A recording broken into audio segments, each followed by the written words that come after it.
Raya.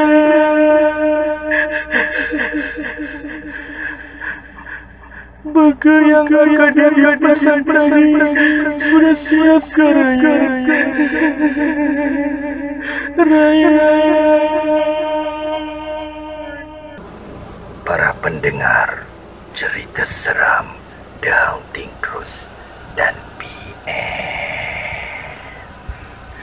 Pada malam ini, Brother Fai akan kongsikan kisah yang datangnya daripada R.S. Suzy.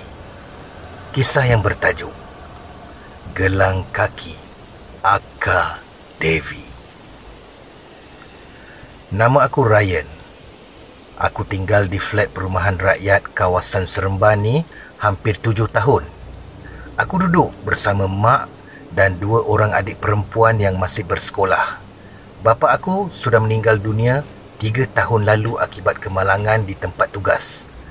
Semenjak itu, aku berhenti sekolah untuk membantu mak menampung perbelanjaan rumah dan sekolah adik-adik. Usia aku kini 18 tahun dan aku bekerja sambilan sebagai pembantu menjual burger pada malam hari di warung Abang Zaini yang terletak di rumah flat aku tinggal.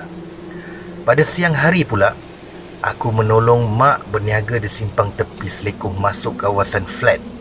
Mak meniaga nasi lemak berlauk pada pagi hari dan kemudian nasi campur pada waktu tengah hari. Mak akan tutup setelah semua lauk pauk habis dijual. Selalunya kesemua lauk pauk mak akan habis dalam jam 3 petang.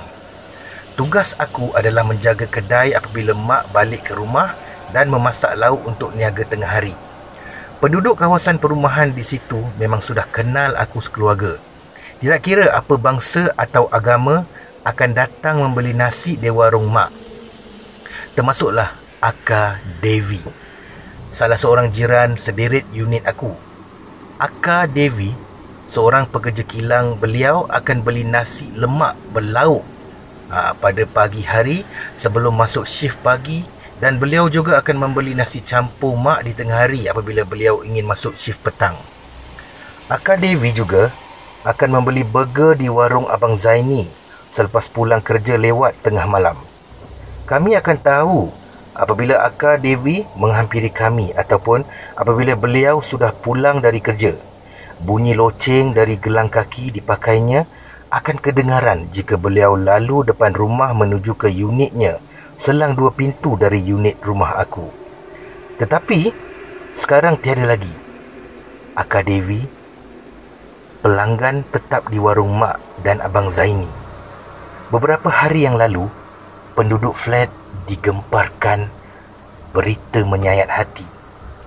Aka Devi telah mengakhiri hidupnya dengan membunuh diri. Mayat Aka Devi dijumpai berlumuran darah di kaki 5 flat pada pukul lebih kurang 1 pagi oleh salah seorang penduduk di situ. Dipercayai beliau terjun dari koridor rumahnya. Slipper dan sekeping nota bertulis dalam bahasa Tamil. Brother Fai cuba bercakap dalam bahasa Tamil ya. Anai manitu vitu. Anai varayum makilivika itu vicranta valiakam priya vetilai. Itu lebih kurang lah. Kalau salah tolonglah betulkan. Aku difahamkan nota itu bermaksud, maafkan saya, ini adalah cara terbaik supaya semua boleh bahagia. Selamat tinggal. Aka Devi tinggal seorang diri di flat itu. Ahli keluarga beliau ada di kampung halamannya di Perak. Tiada yang apa-apa yang nampak pelik pada Aka Devi sebelum ni. Beliau sentiasa kelihatan ramah dan suka bergurau. Pemergian beliau amat dirasai kami sekeluarga kerana Akak Devi agak rapat dengan keluarga aku. Apa yang aku ingin kongsikan adalah pengalaman seram yang aku lalui ketika menjaga warung burger Abang Zaini seorang diri kerana Abang Zaini harus menghantar anaknya ke hospital akibat tiba-tiba diserang semput. Aku menjeling jam tangan aku. Dah nak pukul 1 pagi Tak perasan pula aku ni ramai sangat customer sampai tak tutup aku warung ni sampai pagi kan. Aduhai. Aku pun mengemas apa yang patut, mencuci peralatan-peralatan yang digunakan tadi untuk memotong dan menapis air bekas mencuci sayur salad. Lalu aku mengelap cermin kaca display dan lain-lain lah. Semasa aku sedang mengalihkan tong gas ke dalam kabinet warung, aku terdengar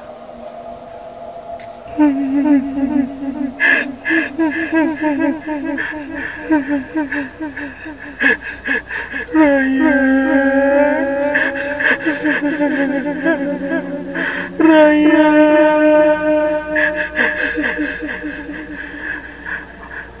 Burger yang akan dipesan tadi sudah siap ke Raya? Raya. suara tu aku kenal sangat-sangat. Suara Akak Devi.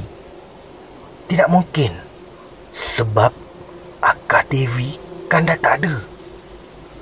Bulu roma meremang secara tak semena-mena. Lalu aku nekat diri dan tergamam aku bila tiada sesiapa pun yang ada di sekeliling aku. Maaf ya, tergagap. Aku hanya berfikiran positif. Mungkin budak-budak flat yang saja nak kacau aku ni. Aku pun mematikan mesin generator dan mengunci warung, lalu bergerak menuju ke lift. Semasa aku menunggu lift, aku terasa seperti ada orang yang lalu di belakang aku. Tapi apabila aku toleh, tiada sesiapa. Rasa seram menyelubungi diri aku. Kecing, kecing, kecing. Jelas kedengaran loceng mirip seperti datangnya dari gelang kaki dipakai Akak Devi.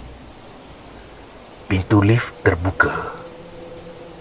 Aku bergegas masuk lalu menekan butang tingkat 8 berkali-kali. Pintu lift tertutup. Bau hanyir menusuk hidung aku. Aku hanya diam kaku di depan pintu lift. Leher aku terasa hembusan nafas sejuk. Aku tidak berani menoleh ke belakang. Apabila lift sampai ke aras rumah aku berjalan laju menuju ke unit rumah aku. Kedengaran bunyi loceng dari gelang kaki semakin dekat, seperti mengekori aku. Assalamualaikum, Mak! Mak, buka pintu! Pintu rumah terbuka. Mak aku tercengang melihat aku kelam kabut dibuatnya. Aku terus ke tandas mandi dan ambil wuduk. Tidak sempat bercerita apa pun dengan Mak pada malam tu. Keesokan paginya, aku menceritakan kejadian seram aku ni kepada Mak. Mak pun memberitahu yang bukan aku saja yang alami gangguan Akak Devi ni. Malah jiran-jiran bersebelahan rumah Akak Devi sering mendengar tangisan wanita di koridor dan kadang-kala kedengaran seretan seseorang berselipar dengan bunyi loceng gelang kaki lalu lalang depan rumahnya. Aku terdiam. Serik dah nak pulang lepas 12 malam ni. Mak akan diri di luar rumah sementara tunggu aku naik lift dan sampai ke rumah. Itulah kisah seram aku. Ryan, jiran Akak Devi. Sekian. Terima kasih, Brother Far.